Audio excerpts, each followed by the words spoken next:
អ្នកចង់ទៅលេងចំការទៅរៀននៅសំឡូតអីហើយអត់ឡានជិះទៅដូចខ្ញុំទៅលេងចំការទៅរៀននៅខាងកវាញនេះក៏បានដែរហើយចាំទៅលេងឆ្នាំក្រោយទៅព្រោះអីឥឡូវនេះក៏ទៅរៀនវាប្រហែលជាអស់បាត់ហើយបងប្អូនអរគ្នាហើយខ្ញុំទៅនេះកាលពី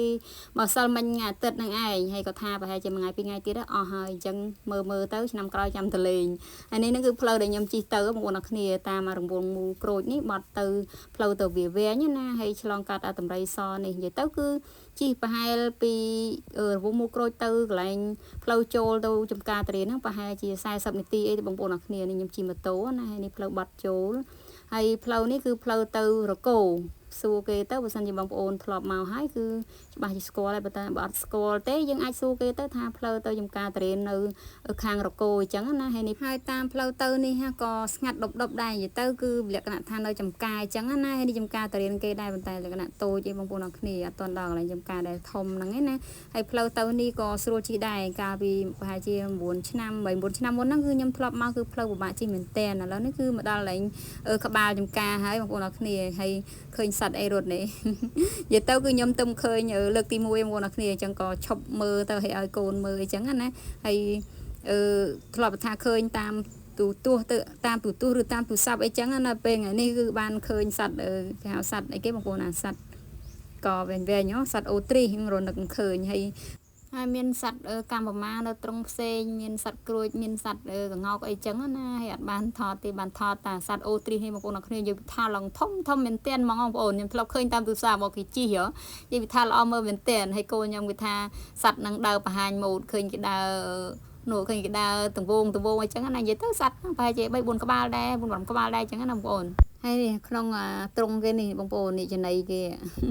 និយាយថាមានពោតមានអីមិនដឹងស្អីខ្លះទេចំណៃគេហើយនិយាយថាសត្វនេះខ្ញុំឆ្ងល់ដែរត្រង់ទៀបទេហើយមិនក៏ជើងប្រវេសណានៃវាអត់លោតឡើងអញ្ចឹងនិយាយទៅឆ្ងល់មែនតើឃើញ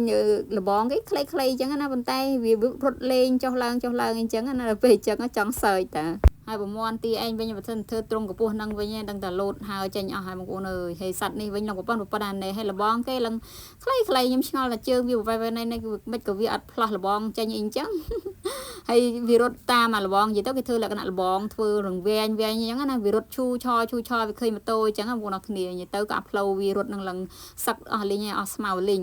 ហើយបន្ទាប់ពីមើលហើយហ្នឹងពួកខ្ញុំក៏ធ្វើដំណើរទៅមុខទៀតនិយាយទៅគឺអត់ទាន់ដល់ហើយនៅបន្តិចទៀតបណ្ដល់ហើយនេះដល់ហើយចាប់ដើមដល់ហើយប៉ុន្តែថាចំការទៅរៀននៅកន្លែងហ្នឹងវាទូចឡើយអញ្ចឹងណាឥឡូវមកដល់កន្លែងគាត់បេះយកមក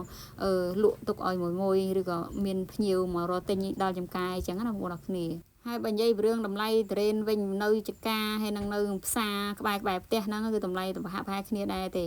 ទិញនៅផ្សារក៏បានដែរប៉ុន្តែខាងនេះវិញគឺចង់មកមើលដល់ចំការតែម្ដងនិយាយទៅគឺចង់មកលេងចំការត្រេនតែម្ដងអញ្ចឹងណាបងប្អូនអរគ្នាហើយណាមួយចង់នាំកូនឲ្យមកស្គាល់ចំការត្រេនដែរហើយនិយាយថាមកគ្នាតែពីម៉ូតូទេនិយាយថាមកកូនទាំងអស់ពួកឯងកូនចង់មកលេងដែរអញ្ចឹងណាបងប្អូនអរគ្នាដល់ពេលអញ្ចឹងទៅមានដឹកត្រេនទៅវិញណាកើតអត់មានដឹកត្រេនទៅវិញកើតទេជីដប់តកូនហើយនឹងប្រពន្ធហ្នឹងគឺជីឡើងនិយាយគ្នាផងខ្ញុំទៅចំការត្រេនគេហ្នឹងប្រហែលជាខ្ទង់ម៉ោង3ហ្នឹងឯងចេញពីផ្ទះទៅហើយមេឃហ្នឹងក៏អំណោយផលទៀតនិយាយថាស្ទុំរហូតអត់ភ្លៀងទេប៉ុន្តែស្ទុំរហូតតាំងពីម៉ោង3ធ្លាប់ថាម៉ោង3រដងវិញនិយាយថាអូយថ្ងៃចង់បែកផ្ទះក្បាលប៉ុន្តែម្សិលមិញនិយាយថាស្ទុំរហូតដល់ល្ងាចដល់ពេលអញ្ចឹងទៅជិះម៉ូតូមកហ្នឹងក៏អត់សូវក្តៅដែរហើយកូនក៏អត់ក្តៅដែរអញ្ចឹងណាបងប្អូនអរគ្នាហើយនេះកំពុងតែរើសត្រេនឃើញធំពេកអត់ហ៊ានយកទេយកទូច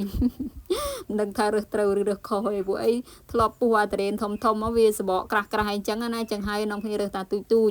ហើយអត់មានបានយកត្រេនមកផ្ទះទេគឺឲ្យបងម្ចាស់ចការហ្នឹងជួយពុះឲ្យដាក់ប្រអប់ដាក់អីយកមកផ្ទះទៅដោយសារតែយើងជិះគ្នាច្រើនដល់ពេលអញ្ចឹងទៅត្រេនហ្នឹងក៏មិនដឹងដាក់តាណាដែរអញ្ចឹងមានតែឲ្យម្ចាស់ចំការបកដាក់ប្រអប់យកមកផ្ទះវិញខ្ញុំរើសថាទូចទេប៉ុន្តែមិនបាច់មើលសាច់ទេកម្មាប់ដូចអ្នកពុះត្រេនឲ្យអញ្ចឹងហើយនេះកូនខ្ញុំហៅទៅថតឡើងដើមត្រេនអញ្ចឹងណាថតឡើងផ្លែត្រេនផ្លែអីនិយាយថាគេអត់ចង់ទៅទេបងប្អូននិយាយទៅគឺទៅតែពីអ្នកប្តីទេឲ្យប្តីថតឲ្យអញ្ចឹងណាយើងមកចំការត្រេនឲ្យបើមិនបានថតត្រេនទេគេថាកុហកគេហើយអញ្ចឹងយើងថតជាផុសតាងថាយើងបានមកលេងចំការត្រេនគេមែនអូយនិយាយពីថាកម្រងទៅលេងចំការត្រេនហ្នឹងគឺទៅលេងចំការត្រេននៅសំឡូតទេប៉ុន្តែអត់មានឱកាសទៅទាល់តែសោះអញ្ចឹងហើយមានតែមកលេងចំការត្រេននៅក្បែរផ្ទះហ្នឹងឯងនិយាយទៅគឺជិះពីផ្ទះទៅប្រហែលជា1 ម៉ោងឯងដល់ចំការត្រេនឯងបងប្អូនហើយទីតាំងវាហ្នឹងគឺនៅភូមិ និយាយទៅគេហៅភូមិរកូលោកមុនគេហៅភូមិក្រងឥឡូវគេបំបែកភូមិនឹងជា2អញ្ចឹងណាអញ្ចឹងវានៅភូមិរកូអញ្ចឹងបងប្អូនអរគ្នាឃុំសំរោងស្រុកភ្នំក្រវាញខេត្តពោធិ៍សាត់នឹងឯងហើយបើថាឆ្នាំក្រោយមានបំណងចង់ទៅលេងអីហ្នឹងមើលបដាទៅហើយស៊ើបសួរផ្លូវបដាទៅចាំដល់ពេលរដូវត្រៀនបដ ாய் ចាំទៅលេងហើយមកដើមនេះនិយាយពីថាផ្លែប៉ុណ្ណឹងខ្ញុំថាផ្លែច្រើនហើយពួកអីផ្ទះខ្ញុំកាលខ្ញុំដាំគឺផ្លែបានតែមួយផ្លែទេដល់ពេលមកដើមនេះវាផ្លែបានប៉ុណ្ណឹងខ្ញុំថាច្រើនហើយអញ្ចឹងមិនខ្ញុំចេះថតហើយថតទៀតអញ្ចឹងណាបន្ទាប់ពីនាំគ្នាដើរថតនឹងចំការទៅរៀនអស់ចិត្តអស់ចង់ហើយហ្នឹងក៏ត្រឡប់មកផ្ទះវិញហើយនិយាយពីថានេះបានតែ3ប្រអប់ហ្នឹងទេហើយអាផ្លែនេះហ្នឹងគឺអត់ទាន់ឲ្យគាត់ពុះទេទុកមកផ្ទះខ្លាចលោមួយថ្ងៃពីរថ្ងៃក្រោយយើងហេវទៀតអីចឹងណាអញ្ចឹងហើយគឺយើងពុះខ្លះទុកយកមកផ្ទះខ្លះអញ្ចឹងបងប្អូនអរគ្នាហើយពេលល្ងាចឡើងដែលខ្ញុំរៀបចេញមកវិញហ្នឹងនិយាយពីថាឡានចូលឡើង2 3គ្រឿងទៀតហើយសំខាន់ណាស់សតតែអ្នកកវាញទៀតនិយាយទៅគឺគាត់នៅក្បែរហ្នឹងអញ្ចឹងហើយគាត់មកលេងពេលល្ងាចទៅតិចអីចឹងណាបងប្អូនអរគ្នាហើយនេះហ្នឹងគឺរៀបចំឡើងម៉ូតូត្រឡប់ទៅផ្ទះវិញហើយពួកអីមេឃរៀងចាប់ដើមងឹតតិចចឹងណាបងប្អូនអរគ្នាហើយណាគេខ្លះដូចខ្ញុំនិយាយគ្នាមួយប្តីថាចេះទិញតរៀនហូបឲ្យច្រើនទៅហូបឲ្យឆ្អែតតែម្ដងទៅយើងរៀងហើយមានណាហូបហើយចឹងទៅពីថ្ងៃឡើងនឹកឃើញហេវទៀតទិញទៀតនិយាយទៅកុហកខ្លួនឯងរហូតពេលខ្លះយប់ឡើងហូបឆ្អែតចឹងនឹកឃើញហ្នឹងរៀងហើយឆ្អែតហើយលែងហេវហើយបាន3 4 5ថ្ងៃនឹកឃើញទិញទៀតហើយនេះគឺផ្លូវត្រឡប់មកវិញនិយាយទៅគឺឆ្លងអាស្ពាននេះបងប្អូនអរគ្នានិយាយទៅគឺកាលទៅហ្នឹងគឺអត់បានថតទេមកវិញមិនបានថតស្ពានហ្នឹងកាលលើកមុនគឺយើងចម្លងដោយទូកអីចឹងណាដល់ពេលឥឡូវគេធ្វើស្ពានបានស្អាតហើយឥឡូវវីដេអូចប់ហើយអរគុណជម្រាបលាបាយបាយ